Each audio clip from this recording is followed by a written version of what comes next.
Seorang insinyur dari Jerman masuk Islam gara-gara ayat Al-Quran. Kebetulan dia seorang arsitek, dia suka sekali menggambar. Maka dia menggambar, dia suka mempertemukan antara literatur kuno sama literatur modern. Salah satu literatur kuno menurut dia Al-Quran. Karena dianggap kitab suci umat Islam sudah 1400 tahun.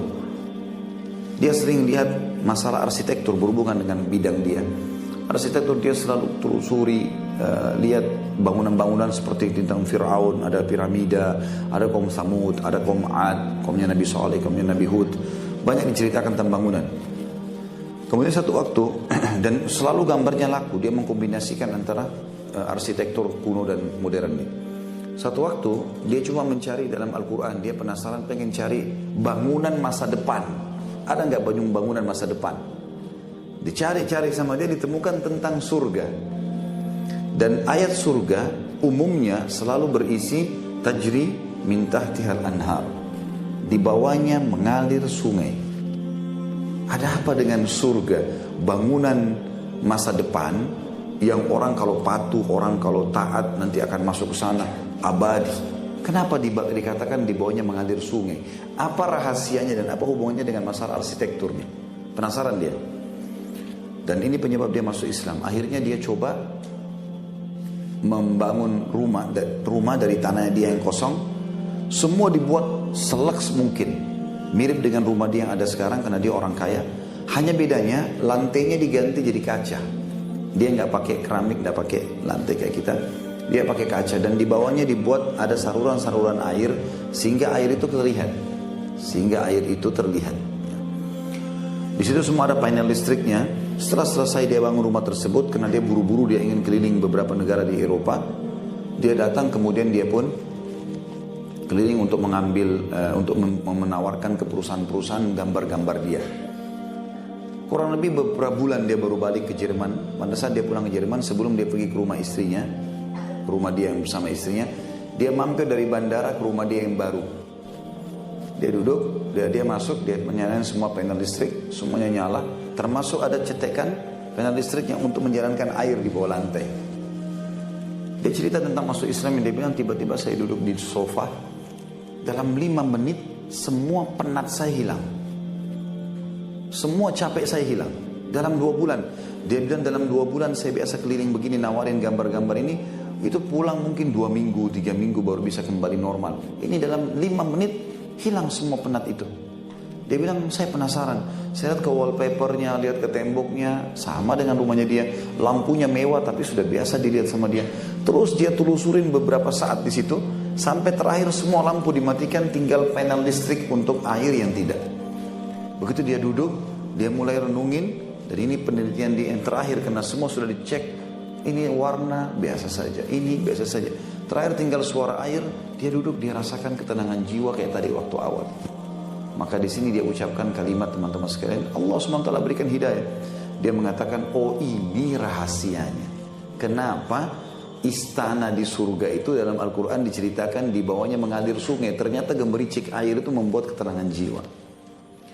Maka dia gara-gara itu masuk Islam, syahadat. Dia cari Islam community kemudian dia masuk Islam. Keajaiban yang luar biasa. Baik, kisah lain Bapak Ibu sekalian, penelitian juga. Ini kisah nyata tentang buah tin dan buah zaitun. Buah tin dan buah zaitun. Jadi ada satu hormon di dalam otak manusia itu.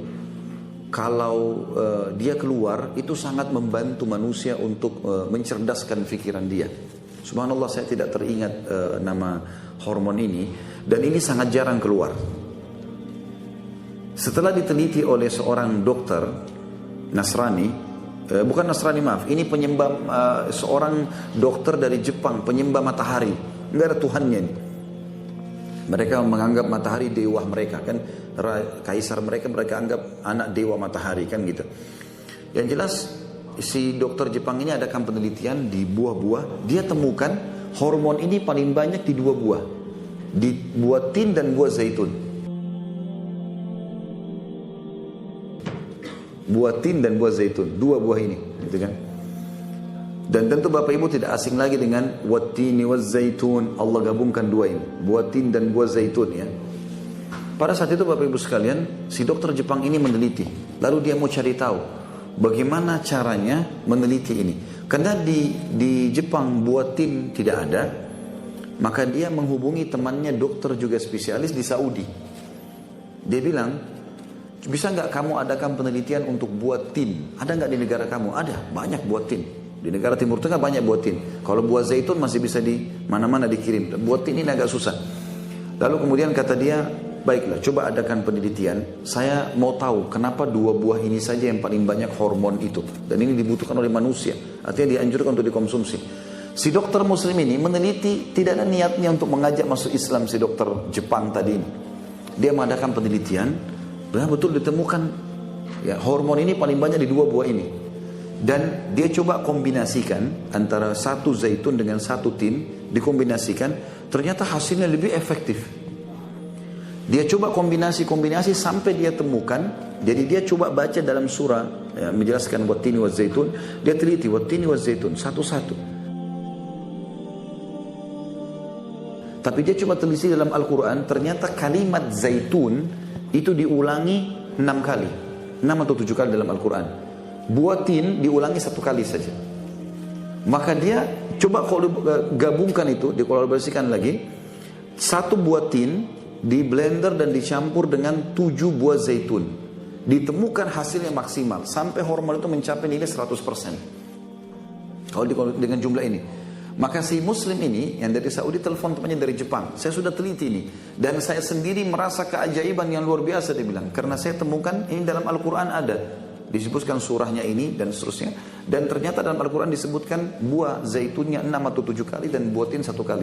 Dan saya sudah kolaborasikan ini, saya sudah pertemukan. Dan saya temukan hasilnya maksimal, bisa sampai 100%. Setelah si orang Jepang ini membaca Al-Quran, dia tanya masuk Islam gara-gara itu. في القلب مشاعر أخفيها قد أشرقت الشمس عليها عن خطط لم أعبأ فيها ستكون بأيامي فرقا فحياتي قبل الحلقات تيه بضياع بشتاتي من دون نعيم الآيات نرتاد لنحفظها الحلقا في القلب مشاعر أخفيها قد أشرقت